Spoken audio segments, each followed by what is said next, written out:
bien, qué bueno que podemos vernos nuevamente en este domingo a la mañana. Muchas gracias a los hermanos por venir y grabar este canto. Gracias, hermano Abraham, por venir. Y al equipo que hace posible esta transmisión y a las ofrendas para poder pagar todos estos recursos de internet, etcétera, para que usted pueda ver este programa como todos los domingos. Queremos hoy estudiar un texto en la Biblia y para eso les pido que busque su Biblia. El domingo pasado yo mencioné muchos textos, pero hoy queremos analizar uno en específico, así que busque su Biblia, por favor. Yo voy a hablar hoy de un libro de la Biblia y voy a utilizar la nueva versión internacional. Pero antes de eso, quiero recordarles dos cosas. Este viernes vamos a estudiar en nuestro programa a las 8 de la noche. Siguiendo con esta serie de la vida de Cristo, vamos a estudiar cuál es el pecado imperdonable. Miren, Jesús, el Salvador, dijo que hay un pecado que Él no perdona. Así que este viernes vamos a ver cuál es ese pecado. Y el domingo que viene vamos a estudiar el tema, ¿quiere ser rico? Y le pregunto, ¿quiere ser rico? Seguro que todos dirían que sí. Hable con un niño, todos los niños sueñan con ser millonarios, y los adultos también, ¿no? Así que este domingo que viene vamos a estudiar este tema, porque en este tiempo de pandemia que ya llevamos tantos meses, yo nunca hablé un tema del dinero y este domingo que viene lo quiero hacer. La Biblia habla más de dinero que del cielo y del infierno. Hay más de 1500 referencias bíblicas sobre las riquezas. Así que el domingo que viene, yo no les voy a decir, tome su teléfono, llame y entregue una ofrenda para que le vaya bien en la vida. No, no vamos a hablar de esas tonterías. Vamos a hablar de algunos consejos que dice en la Biblia cómo enriquecernos. La Biblia tiene muchos consejos de cómo manejar el dinero, cómo hacer dinero, cómo gastarlo. Así que el domingo que viene quiero recordarles o mencionarles algunos de esos consejos. Así que no se pierdan el tema el domingo que viene. Bueno, antes de comenzar hagamos una breve oración y vamos a estudiar este tema para el día de hoy, cómo fortalecernos en la adversidad. Así que vamos a orar y vamos a pedir la bendición del Señor. Señor, te damos gracias nuevamente por este día, gracias porque podemos estar juntos a través de esta manera con los hermanos, a través del internet, a través de la aplicación en los celulares o a través de la radio, de YouTube, de Facebook. Te damos gracias, Señor, por el privilegio que nos das de buscar y escudriñar tu palabra y porque tu Espíritu Santo está dispuesto a enseñarnos. Es el Maestro, es el que puede llegar a nuestro interior, como nosotros no podemos con nuestras fuerzas o con nuestras palabras. Tú sí lo puedes hacer y pedimos que nos animes a todos y nos enseñes en este tema el día de hoy. En el nombre de Jesús oramos. Amén. Una vez un campesino tenía un caballo que le ayudaba a hacer las tareas allí en su pequeña hacienda. Un día un empleado de él le trajo la noticia que uno de sus caballos se había caído en un viejo hoyo abandonado. El hoyo o agujero era muy profundo y realmente era muy difícil sacar el caballo de allí. El campesino fue a ver por sí mismo la situación, fue hasta el lugar allí del accidente y revisó la situación para ver si era posible sacar al animal con vida de ese hoyo. Pero por la profundidad del agujero y el alto precio para sacar al caballo de allí, tomó la difícil decisión de dejar que el caballo allí muriera y enterrarlo con tierra. Entonces los empleados comenzaron a tirar tierra al caballo allí en el hoyo, pero a medida que la tierra caía al hoyo sobre el caballo se movía, se sacudía, y la tierra caía abajo y el caballo se iba elevando, hasta que por fin en el hoyo se acumuló la tierra y el caballo iba subiendo y de pronto esta gente se dio cuenta que el caballo no se dejaba enterrar, al contrario, iba subiendo, hasta que finalmente el caballo salió caminando del hoyo, ya en la superficie. El caballo supo cómo fortalecerse y cómo salir de un gran problema. Le quiero hacer una pregunta. ¿Cómo usted está el día de hoy? ¿Está en un hoyo? ¿Está en un problema? Piensa en este caballo. Se fortaleció y salió de allí, de ese lugar. Ah, qué linda sería la vida si no habría problemas, ¿no? Pero la realidad es otra. Los problemas existen, las situaciones difíciles existen, las adversidades existen en la vida. Y por eso hoy queremos estudiar este tema. que lleva por título ¿Cómo fortalecernos ante la adversidad o en las adversidades? ¿Cómo fortalecernos? Y para esto quiero llevarles a meditar en un texto que está en la Biblia, en la primera carta que escribió el apóstol Pedro, Primera Pedro, en el capítulo 1. Allí queremos ver qué nos dice Pedro de cómo fortalecernos ante las adversidades. Primera Pedro, capítulo 1. Pero antes de leerles algo allí, quiero que recordemos algo. Pedro, cuando escribe esta carta muy breve, le está escribiendo a cristianos que han sido perseguidos y están dispersos en diferentes lugares bajo el dominio del Imperio Romano, pasando situaciones muy difíciles, sintiendo la presión de la sociedad pagana, y Pedro les quiere animar con esta carta a mantenerse en la fe, a mantener el buen testimonio y a poder salir triunfantes en medio del problema o de los problemas que están viviendo. Pedro escribe esta carta alrededor de los años 60 al 64 de nuestra era. Y recordemos que en el año 64 fue incendiada parte de la ciudad de Roma por Nerón y le echaron la culpa a los cristianos. Y eso aumentó el odio hacia los cristianos. Y Pedro les quiere recordar algo a estos cristianos que estaban sufriendo persecución y animarles de cómo fortalecerse en la adversidad. Y lo primero que Pedro les va a hacer es recordarles algo que debemos recordar nosotros. En el libro de Primera Pedro, capítulo 1, en los versículos 3, 4 y 5, Pedro dice lo siguiente. Primera Pedro 1, del 3 al 5. Alabado sea Dios, Padre de nuestro Señor Jesucristo, por su gran misericordia. Nos ha hecho nacer de nuevo mediante la resurrección de Jesucristo, para que tengamos una esperanza viva y recibamos una herencia indestructible, incontaminada e inmarchitable. Tal herencia está reservada en el cielo para ustedes, a quienes el poder de Dios protege mediante la fe, hasta que llegue la salvación que se ha de revelar en los últimos tiempos. Noten, Pedro les está animando allí a los creyentes, recordándoles de la seguridad de la salvación que ellos tienen y que les está reservado un futuro en la vida eterna de grandes bendiciones. Pedro les recuerda que en medio de los sufrimientos deben recordar la salvación que tienen. Es una herencia, como dice aquí el versículo 4 de 1 Pedro capítulo 1, una herencia incontaminada, inmarchitable.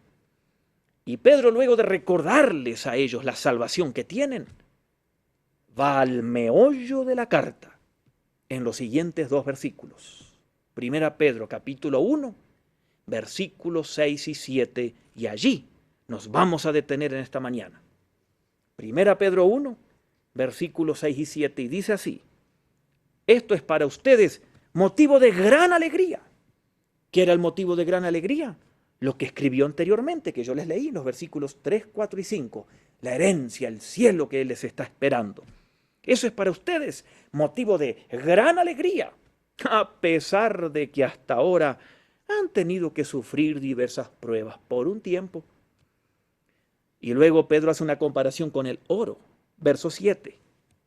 El oro, aunque perecedero, se acrisola, se limpia, se purifica al fuego. Así también la fe de ustedes, que vale mucho más que el oro, al ser limpiado, purificada o acrisolada por las pruebas, demostrará que es digna de aprobación, gloria y honor cuando Cristo venga. Note, parece una contradicción. Se gozan en el cielo y sufren en la tierra. Se gozan por la herencia que les espera y al mismo tiempo hay sufrimientos aquí en la tierra. Pero no hay nada de contradicción en esto, porque estos dos elementos los vemos continuamente en la Biblia cuando se habla de la vida cristiana. Mientras se sufre acá, hay gozo por lo que nos espera allá. Recuérdelo. Mientras sufrimos acá, hay gozo por lo que nos espera allá. Claro, hay una visión superficial del cristianismo hoy en día que dice que si tenemos a Cristo en el corazón y tenemos fe, todo será color de rosa y no habrá ningún problema acá. ninguna miseria acá, ninguna dificultad acá, que desaparecen los problemas, que viviremos con mucho dinero, con mucha salud, y la gente que, claro, a todos nos gusta escuchar eso, y otros andan entonces declarando, profetizando y reclamando todas estas cosas que no tienen nada de bíblico. Porque cuando leemos lo que es la vida cristiana en el Nuevo Testamento o en la Biblia, como les dije, mientras sufrimos acá, hay gozo por lo que nos espera allá. Al leer la Biblia, ese es el cristianismo bíblico. ¿No le parece fantástico? Damos gracias a Dios porque la Biblia es tan honesta con la vida cristiana. La Biblia no nos maquilla la vida cristiana. La Biblia en ningún lugar dice que es inmune a los problemas o un cristiano debe estar inmune a los problemas. La Biblia es honesta, siempre dice lo correcto. Nos gozamos en la esperanza mientras sufrimos situaciones difíciles aquí en esta tierra. Gran gozo y sufrimiento al mismo tiempo. El cristiano en el Nuevo Testamento no es inmune a las adversidades, pero la gloria del cristiano es que puede fortalecerse y mantenerse victorioso mientras espera la herencia allí en el cielo. La pregunta es, ¿cómo mantener el balance entonces del gozo y del sufrimiento? Donde sufrimos y al mismo tiempo tenemos gozo. Por eso la pregunta, ¿cómo fortalecernos en las adversidades? Y aquí Pedro nos quiere explicar algunas cosas de las adversidades. Miren cómo se describe las adversidades aquí. En primer lugar, quiero hablarles de esto. Cómo Pedro, en el versículo 6, describe las adversidades o los problemas de un cristiano. Esto es para ustedes motivo de gran alegría, 1 Pedro 1:6. Pensar en la vida eterna, a pesar de que ahora, aquí, hemos tenido que sufrir diversas pruebas por un tiempo. Hay 3 características de las adversidades en esta tierra que dice aquí Pedro que tenemos o experimentamos los cristianos. Primero, las adversidades son difíciles, porque aquí Pedro dice que sufrimos diversas pruebas. Usa la palabra sufrir. La palabra sufrir es aquí sinónimo de golpear, chocar, sinónimo de sacudir. Las adversidades que sufre un cristiano causan trastornos físicos, emocionales, mentales. Es un choque. Las adversidades nuestras son difíciles. Pedro aquí lo dice. Y dice algo más. Son variadas las adversidades, porque dice diversas pruebas. Es una gama de diversas pruebas que experimentamos. El día de ayer fui a comprar un galón de pintura y me dieron una gama de colores en un papel, me dieron una paleta de colores o una gama de colores. Allí usted en la imagen lo puede ver. Muchos colores. Y les muestro esto porque esto hace mención Pedro aquí, cuando Pedro habla de los problemas y dificultades que son variados. Pedro utiliza una palabra en griego que significa literalmente que los problemas o las adversidades son de muchos colores, son multicolor, porque vienen de toda forma, de todo tamaño. Problemas económicos, problemas de salud, problemas familiares, problemas emocionales, problemas de fe, problemas en el trabajo, problemas en los colegios, etc. Multicolor, una gama, una paleta de colores, así son los problemas que atravesamos. Y Pedro utiliza la misma palabra otra vez más en su carta en 1 Pedro. Y la utiliza en el capítulo 4, versículo 10, cuando habla de la gracia de Dios, diciendo que la gracia de Dios, y utiliza la misma palabra, la gracia de Dios es multicolor. ¿Qué nos está diciendo? Que para cada color de problema hay un color de la gracia de Dios que nos sostiene, nos fortalece y allí está para llevarnos a la victoria. Pedro dice que las adversidades aquí en la tierra son difíciles, son variadas, de muchos colores. Y también dice algo más, son temporales. Son temporales porque dice, sufrimos diversas pruebas por un tiempo. A esto el apóstol Pablo dijo en 2 Corintios capítulo 4, Los sufrimientos de esta tierra son ligeros, efímeros, pero producen un peso eterno que vale más que el sufrimiento. Nosotros hoy nos fijamos en lo visible, pero tenemos que fijarnos en lo invisible. Lo que vemos, los sufrimientos son pasajeros, mientras que lo que no vemos será eterno. Aquí Pablo compara el contraste de los sufrimientos y adversidades que son ligeros, efímeros, es por un tiempo, aunque duren 10 años, aunque le dure 20, es por un tiempo, comparado con la eternidad. Comparado con la eternidad en la gloria, en la vida eterna, nuestros sufrimientos son pasajeros. Por eso Pedro, cuando les está hablando en los versículos 6 y 7 en el primer capítulo de 1 Pedro, hablándole de los problemas, les dice en los versículos 3 y 5, les quiero recordar que recuerden la vida eterna, la herencia que tienen ustedes, que no se va a marchitar. Mientras en esta tierra, por un tiempo, por un día, por un mes, por 10 años o algo más, sufrimos diversas adversidades. Esos lectores a quien Pedro les escribe están pasando sufrimientos y están siendo perseguidos. Y yo quiero mencionar algo muy breve, de que hoy en día hay muchos cristianos cada vez más en el mundo que están siendo perseguidos. Y la persecución que se avecina a la cristiandad en estos tiempos no va a ser como la que experimentaron en primer lugar los cristianos a quien Pedro les escribe que están siendo perseguidos por espada. La persecución que los cristianos experimentaremos en estos tiempos primero vendrá con una persecución de leyes que se dictarán en los países antibíblicas. Y en muchos países se están dictando a una velocidad increíble. Pro aborto, pro gays, pro LGBT. En Estados Unidos ya se hicieron decretos con este nuevo gobierno hace unos días atrás de que los lugares públicos tienen que tener baños transgéneros. Leyes a favor del aborto.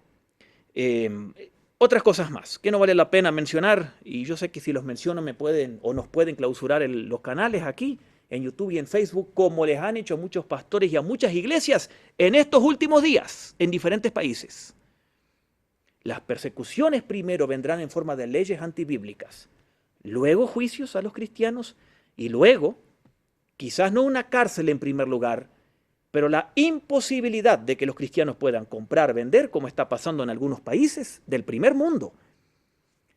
Los sacan, les clausuran las cuentas de las redes sociales, etcétera, etcétera. Recuerde, esto va a venir.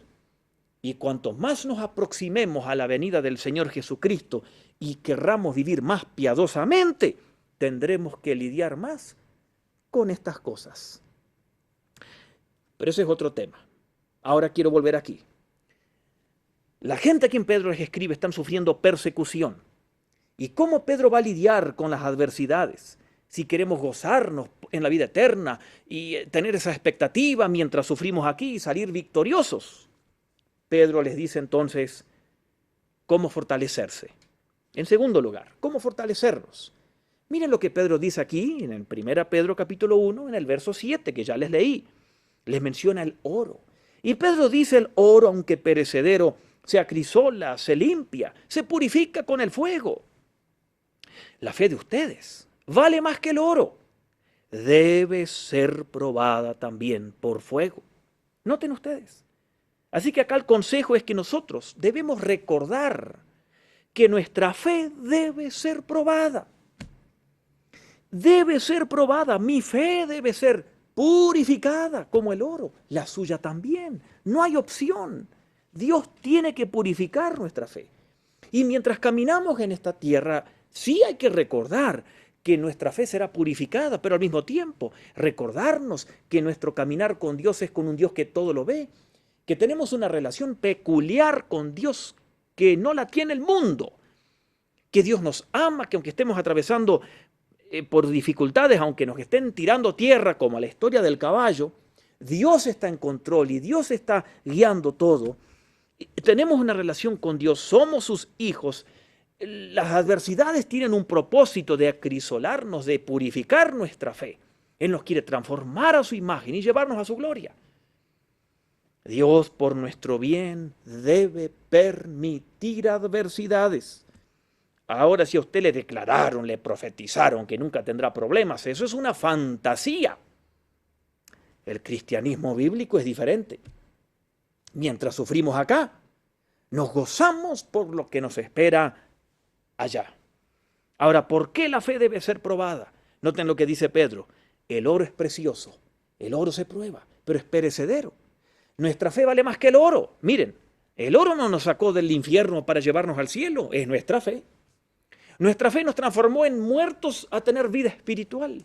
Nuestra fe nos transformó el destino eterno del infierno al cielo. Nuestra fe nos transformó y nos sacó del reino de las tinieblas y ahora pertenecemos al reino de la luz. Es nuestra fe. Y si el oro se purifica, ¿cuánto más la fe, que no es perecedera, es eterna?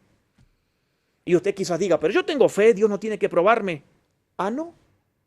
¿Usted cree que tiene mucha fe? Mañana vendrá una prueba y usted va a fallar. Y va a decir, ay, la verdad que sí, no tengo tanta fe como creía que tengo. Mi fe tiene que ser probada para que mejore, para que madure, para que dé gloria al Señor. La fe tiene que ser probada para confiar más en Dios. Por eso hay grados de fe. Tenemos que aumentar nuestra fe, tiene que ser purificada nuestra fe. En los días nublados, vemos las nubes, ni nos damos cuenta que hay un sol porque no lo vemos. Pero allí está el sol, dispuesto a iluminar. Igual con los problemas y adversidades, nos enfrentamos a ellos que tienen una variedad de colores, los problemas, que vienen de toda forma y color.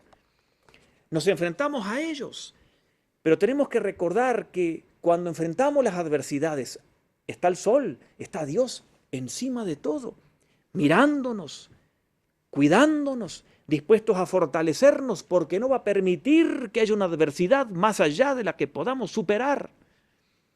Y Dios, que tenemos una relación peculiar con Él, nos quiere ayudar. Y tenemos que recordar que Él está allí para ayudarnos en todo momento. Ahora, ¿por qué Dios tiene que probar nuestra fe? Dios tiene que probar nuestra fe para que podamos crecer. Dios tiene que probar nuestra fe para que Él quede satisfecho. Que le amamos no porque nos bendice, sino que le amamos porque le amamos. Dios tiene que probar nuestra fe para taparle la boca al diablo. Porque si solamente Dios nos diera buenas cosas, lo amaríamos por lo que nos da. Recuerda a Job, un hombre millonario, que dijo a Satanás, Dios, este hombre te ama por lo que tú le das, quítale las cosas y vas a ver que te maldice. Y que dijo Dios, está bien, vamos a quitarle todo menos su vida. ¿Y qué dijo Job en medio de los problemas? Me probará y saldré como oro, purificado. Y cuando usted y yo amamos a Dios, aunque nos quite cosas, aunque nos pruebe por fuego, le tapamos la boca al diablo y Dios es glorificado. Dios debe probar nuestra fe y debe permitir adversidades para que luego nosotros podamos ayudar a otros que van a atravesar las mismas adversidades.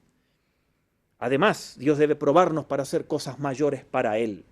Dios no usa gente que no ha sido purificada o que no ha sido probada.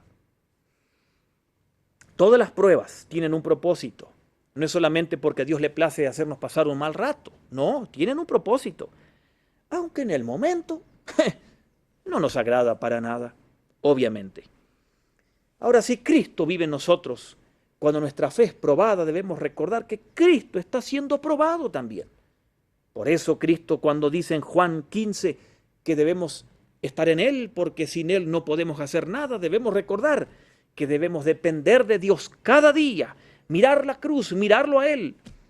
Sin mí nada pueden hacer, dice Juan 15:5. Debemos depender del Señor en todo momento para poder atravesar los problemas, porque si no dependemos de Dios cuando hay adversidades, nos vamos a rendir, vamos a flaquear, vamos a caer, nos vamos a quebrar y la vida cristiana nos va a quemar. Por eso hay que permanecer en Cristo en medio de las adversidades, como dice el Señor. Ahora Pedro a esta gente que les escribe algo al final de la carta para animarles.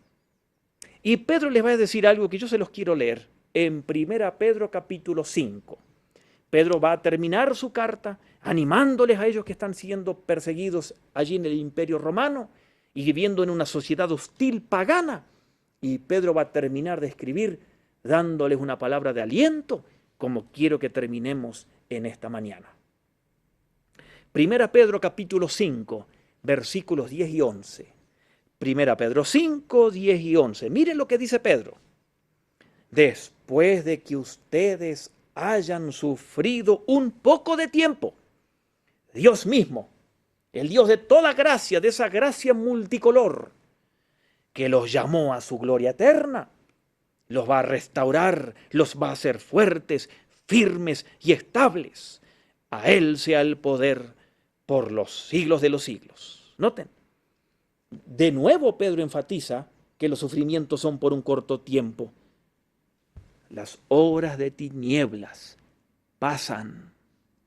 Pueden durar 1 año, 10, pero comparado con la eternidad, no es nada. Van a pasar. Por eso dice Pedro, después de que hayan sufrido un poco de tiempo, el Dios de toda gracia que los llamó a su gloria eterna. Pensemos en la gracia de Dios, que nos llamó a su gloria.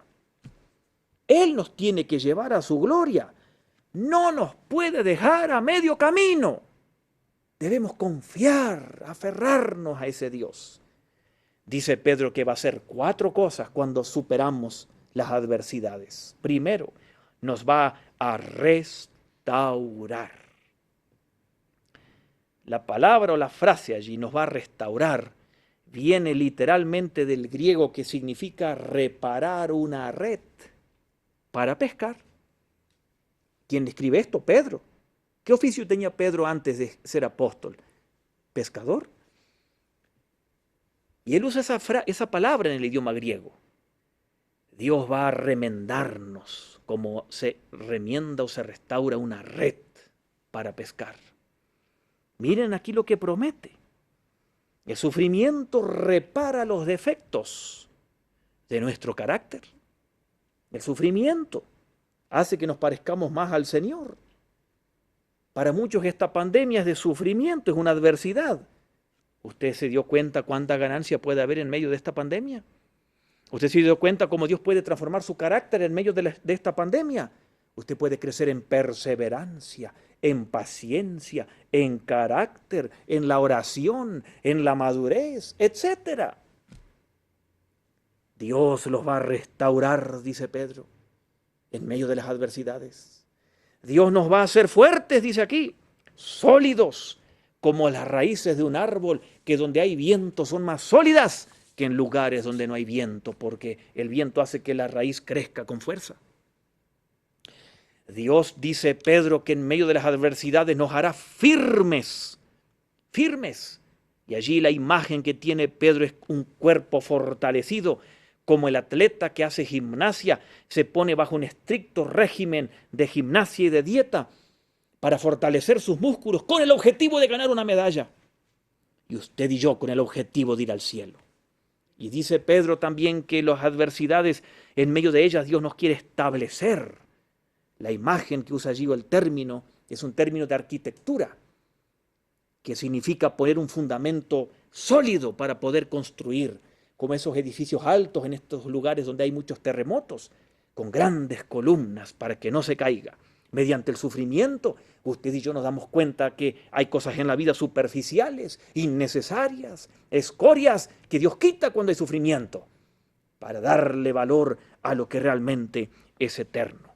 Dios promete estas 4 cosas si usted y yo superamos las adversidades, pero solo para aquellos que han sido llamados a su gloria eterna, como dice aquí.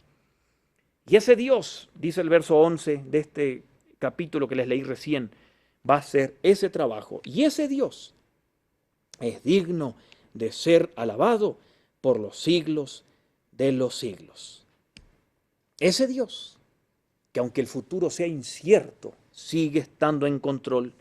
Ese Dios que nos perfecciona por su gracia, que tiene los recursos multicolores en medio de la multiforme y todos los multicolores de adversidades que estemos atravesando. Ese Dios, le alabamos por su poder, por su dominio y por su autoridad. El martillo es un instrumento útil, muy útil. Muchos de nosotros lo sabemos y un carpintero lo sabe muy bien. Ahora, para los clavos, el martillo no es un amo muy querido por los golpes que recibe, ¿no es cierto? Si el clavo tuviera sentimientos, el clavo nos diría cuánto sufre y nos contaría un lado de la historia muy diferente a lo que el martillo pudiera contar. Porque para los clavos, el martillo es un amo brutal que solo quiere arruinar, romper y hacer doler a los clavos. Pero los clavos se pueden olvidar de algo, que la persona que sostiene los clavos, o un clavo, cuando hay que clavar, es la misma persona que sostiene el martillo. Y en las manos de un carpintero, el carpintero no clava un clavo para romper un clavo o para romper una madera. El carpintero clava un clavo para formar algo. Entonces el sufrimiento del clavo tiene un objetivo superior y es para formar algo, aunque en el momento haya un poco de dolor para ese clavo. Las adversidades en la vida son así para nosotros, como golpes que recibe un clavo. Y vienen de todas formas. Las adversidades como una larga enfermedad, un problema económico, una pérdida, problemas en la universidad, problemas en el trabajo, una pandemia, etc. Cada uno sabe. Quizás usted es un clavo que está empezando a recibir golpes, adversidades, pero usted debe recordar, alguien sostiene el clavo y el objetivo es hacer algo de lo más hermoso de lo que usted puede ver. Nunca olvide quién sostiene el martillo. Y el carpintero sabe el límite del clavo. No va a golpear para arruinar o romper. Así son los problemas. Dios permite y sabe el límite de nuestra capacidad y fuerza. Y no va a querer que nos arruinemos o que nos rompamos, sino que quiere formar algo en cada uno de nosotros. Porque el proceso de golpe está diseñado para formar. Y cuando el trabajo se haya terminado y el mueble haya sido formado, quizás el clavo ahí va a tener que decir, gracias a Dios por el martillo y por lo que se hizo. Y así como el caballo, sacúdase la tierra, levántese del hoyo y piensa en la eternidad y glorifica a Dios en medio de la adversidad. Permanezca en Él, recordando la herencia que usted tiene, sabiendo que la fe debe ser probada y que lo que sufrimos aquí es algo corto, aunque es variado, pero es algo pasajero. Al Señor, quien nos quiere ayudar con su gloria y con su poder a salir de los problemas, a Él sea la gloria, hoy y siempre. Oremos. Señor, nos acercamos a ti para darte gracias porque en medio de las adversidades, luchas, en esta tierra, tú nos animas diciéndonos que esto es pasajero. Aunque duren algunos años, es pasajero comparado con la eternidad. Y tú quieres que pensemos en lo que viene allá para mantener el gozo y el ánimo, mientras aquí hay sufrimientos, adversidades, que vienen en una gama de colores diferentes. Pero también nos fortalecemos en tu gracia, que tiene el color apropiado para cada problema, para fortalecernos, animarnos, hacernos firmes, establecernos y terminar en victoria. Señor, ayuda a los que nos están escuchando en esta hora o viendo y están atravesando los golpes del martillo o la tierra que cae en su vida. Que recuerden el caballo que pudo sacudirse la tierra y salir caminando. Que recuerden el clavo que el objetivo del carpintero no es arruinarlo o cortarlo, sino formar algo. Y que nosotros sepamos, Señor, que tú estás allí mirándonos, que tenemos una relación especial contigo, que cuando pasan problemas tú sigues estando allí, mirándonos, tú nos adoptaste, nos compraste, somos tus hijos. Nos vamos rumbo al cielo, nos estás transformando a tu imagen, nos estás preparando para la eternidad, que no se nos olvide nunca eso. Señor, ayúdanos a permanecer fiel a ti en medio de las adversidades y a vivir para tu gloria y tu honra. Te alabamos, te bendecimos y a ti sea la gloria por los siglos de los siglos. Amén.